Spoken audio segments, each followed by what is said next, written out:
Ini bukan satu motivasi yang ringan.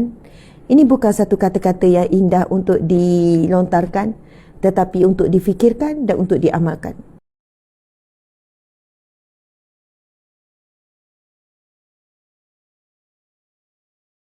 Mungkin semalam hari banyak derita, hari yang banyak sedih, duka. Tetapi marilah kita mulakan pada hari ini dengan rasa syukur. Pertama, Allah masih lagi menghidupkan kita setelah mematikan kita dengan kematian yang sementara, iaitu tidur. Allah masih bangkitkan kita. Ketahuilah masih ramai, bukan masih ya, sangat ramai manusia yang mana Allah tidak bangunkan lagi. Bangun tidur, bukan bangun ya, bangun tidur tapi di alam barzah, bukan di alam dunia. Bangun tidur di alam barzah, bukan di alam dunia. Muslimin muslimat dimati Allah sekalian, alhamdulillah ala kulli hal. Kita masih lagi hidup dalam Islam, kita masih lagi hidup dalam iman. Itulah nikmat yang paling besar, melebihi daripada segala nikmat dunia dan isi. Jika dalam hati kita masih ada iman, kita percaya dan beriman kepada Allah, dalam hati kita saat ini masih lagi, pada diri kita, zahir kita masih lagi ada Islam. Islam adalah satu cara hidup. Iman adalah sesuatu yang berada di dalam, tempatnya adalah di hati. Manakala Islam pula adalah cara hidup. Muslimin muslimat, bagaimana cara kita hidup, itulah yang menentukan keislaman kita. Kerana itulah Allah Subhanahu Wa Taala berfirman, A'udzubillahi minasyaitanirrajim. Al-yawma akmaltu lakum dinakum. Di hari yang telah kami sempurnakan bagi kamu agama kamu dan cara hidup kamu. Din juga bermaksud cara hidup. Allah SWT berfirman, ketika ini Nabi SAW berada di Bukit Sur, di Jabal Nur, di Padang Arafah, ketika Hajjil Wada', iaitu haji perpisahan. Ia merupakan satu saat yang dekat dengan kewafatan Nabi SAW. Dikatakan ayat ini Nabi baca lebih kurang, ada pendapat mengatakan 3 bulan sebelum Nabi wafat. Ini di antara ayat-ayat yang terakhir turun. Dan ia dibacakan ketika Nabi menyampaikan khutbah wada', iaitu khutbah perpisahan. Itulah khutbah terakhir Nabi SAW dalam ibadah haji. Haji terakhir dan khutbah terakhir dalam ibadah haji. Lalu turunlah firman Allah, Al-yawma akmaltu lakum. Hari ini telah sempurna bagi kamu dinakum, agama kamu ataupun cara hidup kamu. Al-yawma akmaltu lakum dinakum wa atmamtu alaikum ni'mati. Dan kami sempurnakan bagi kamu nikmat-nikmatku. Wa raditu lakumul islami waraditu lakumul Islam madina. Dan kami redha. Redha apa? Hanya Islam sebagai agama dan sebagai cara hidup. Muslimin muslimat mata Allah sekalian. Maka apa yang kita boleh faham? Allah tidak redha jika kita hidup selain daripada kehidupan Islam. Allah tidak akan redha sekiranya kita usahakan sesuatu rezeki keluar daripada Allah redha. Allah tidak redha sekiranya kita memilih pemimpin yang bukan Allah redha. Ini musim-musim pilihan raya ya. Masya Allah. Dalam bab memilih pemimpin, kita bukan mengutamakan apa yang kita suka, apa yang kita redha, apa bagi fikiran akal kita ni timbang-timbang. Tapi kita kena buat pertimbangan melalui apakah pandangan Allah. Allah redha atau tidak dengan pilihan kita. Subhanallah, itu perkara yang besar. Perkara yang besar muslimin muslimat. Bagi yang tidak mahu memilih, tak nak pilih siapa-siapa lah, confused. Tak nak pilih siapa-siapa. Islam telah mengajar, saat kamu confused, saat kamu keliru, kamu kena buat apa? Bukan kamu kena tidak memilih. Kamu kena buat apa? Buat solat istikharah. Tanya orang-orang yang lebih berilmu, orang yang alim, orang yang lebih bijak, pendapat-pendapat. Sebab kita tidak boleh lari daripada tanggungjawab. Memilih pemimpin adalah kewajipan. Kepimpinan dalam Islam sangat jelas. Bagaimana Rasulullah, para sahabat menunjukkan sistem kepimpinan yang jelas ketika membina kota Madinah. Subhanallah. Tanpa sistem, tanpa pemerintahan, daulah Islamiah tidak boleh ditegakkan. dan Nabi meninggalkan negerinya untuk membina satu pemerintahan Islam di kota Madinah. Subhanallah. Apabila di negerinya, tanah airnya, kampungnya tidak mahu menerima dan tidak mahu memberi peluang dan ruang kepada Rasulullah sallallahu alaihi wasallam untuk membuktikan bahawa Daulah Islamiyah adalah satu pemerintah yang terbaik di dunia. Dan akhirnya non-Muslim, bukan Islam, berada di bawah Rasulullah dan para sahabat di bawah pemerintahan, mereka sangat bahagia dan gembira. Mereka merasai nikmatnya hidup di bawah sistem pemerintahan yang adil, yang tenang, yang mementingkan semua penjuru. Orang miskin dapat bahagian, orang kaya pun memberi peranan. Orang mulia dapat bahagian, orang yang rasa terhina juga ada tempatnya. Masya Allah. Baik, itu umum saja ya. Cuma saya nak sampaikan firman Allah tadi. Allah telah sempurnakan cara hidup kita, daripada sebesar-besar perkara sampai sekecil-kecil perkara. Jadi, apa yang kita perlu buat setiap hari?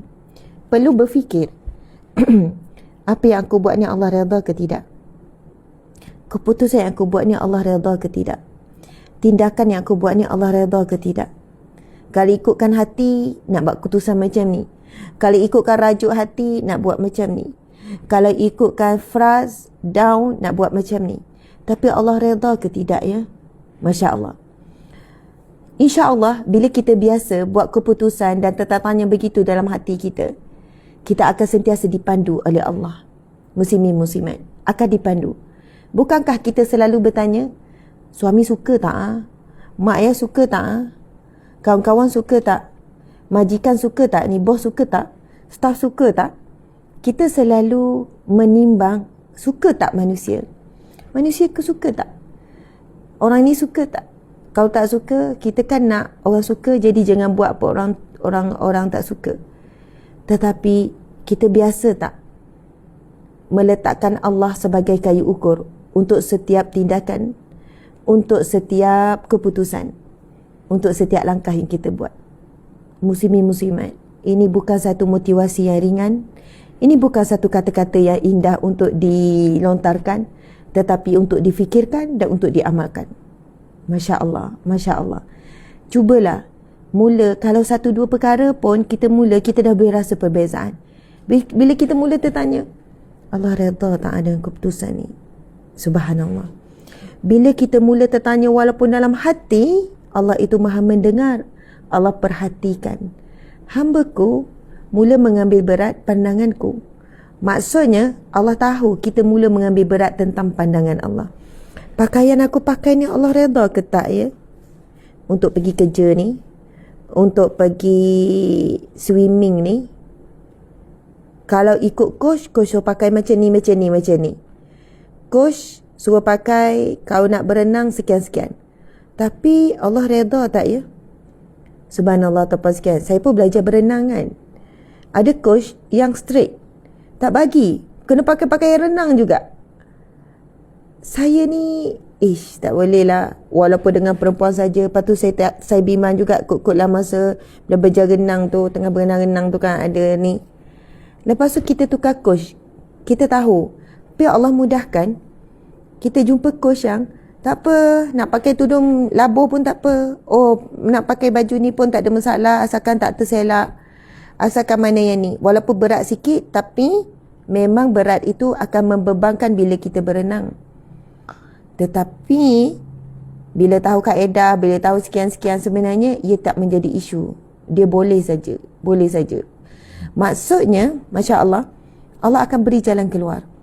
Ia berdasarkan satu hadis Nabi SAW. Nabi bersabda, barang siapa meninggalkan sesuatu yang dimurkai oleh Allah, meninggalkan sesuatu yang Allah tidak redha, kesimpulannya begitu ya, yang Allah tidak suka, Allah akan memberikan sesuatu yang diinginkan itu melalui jalan yang halal. Ayatnya macam ni, hadis Nabi ni mafhumnya, barang siapa yang meninggalkan sesuatu yang haram kerana Allah, Allah akan memberikannya melalui jalan yang halal. Masya Allah. Allah nak test je dulu, kita nak terus ke tak ni, walaupun Allah tak redha, walaupun kita suka, walaupun kita nak, walaupun kena sangat dengan jiwa, tapi tak boleh ni, kan tak dapat redha Allah, sia-sia je. Redha manusia buat apa? Sampai mana? Redha manusia boleh bawa kita sampai mana? Redha manusia boleh beri kelebihan dalam hidup, dalam mati, sampai mana? Tapi redha Allah segala-galanya. Lalu kita tinggalkan, walaupun perkara tu memang kita suka, memang kita nak, memang itu impian kita. Lalu kita tinggalkan. Kita tahu tidak ada redha Allah dalam hal tersebut. Lalu Allah akan berikan melalui jalan yang Allah redha, yang pasti jauh lebih indah, zahir dan batin. Faham maksud saya, sahabat-sahabat semua? Ada orang nak sangat seorang lelaki ni. Ada lelaki nak sangat seorang perempuan ni. Dan dia bayangkan indahnya hidup dengan si dia. Dan dia telah usahalah pelbagai perkara. Bahkan dia telah pun mula bercinta. Dan merasakan kehidupannya dia yang punya. Subhanallah. Membayangkan satu hari nanti ada anak bersama, susah payah bersama, compliment each other, kan? Macam-macam lah. Tiba-tiba datang ujian. Tak dapat bersama seperti mana diimpikan. Si pasangan memilih yang lain. Lelaki ke perempuan ke memilih yang lain. Allahu Akbar. Bukan senang nak terima situasi ni. Setelah pengorbanan, setelah kesetiaan, setelah kasih sayang perhatian diberikan. Masya Allah. Namun bagi orang beriman, dia bangkit dengan redha. Lalu Allah akan berikan melalui cara yang lebih baik, lebih indah, lebih sempurna. Terlalu banyak hari-hari test from Allah. Allah sedang perhatikan kita, lulus atau tidak, untuk diberikan nikmat yang lebih besar. Kalau tak lulus, maka tak layak nak dapat nikmat yang lebih besar. Sebab nikmat datang berserta ujian. Nikmat datang berserta ujian yang lebih berat. Nikmat datang dengan ujian, mampu tak kita bersyukur? Kalau dalam perkara kecil tak mampu nak bersyukur, bagaimana bila dapat perkara yang besar? Bimbang jadi kufur dengan Allah, lupa dengan pemberi nikmat kerana terlalu leka dengan nikmat yang diberikan. Masya Allah. Allahu Akbar.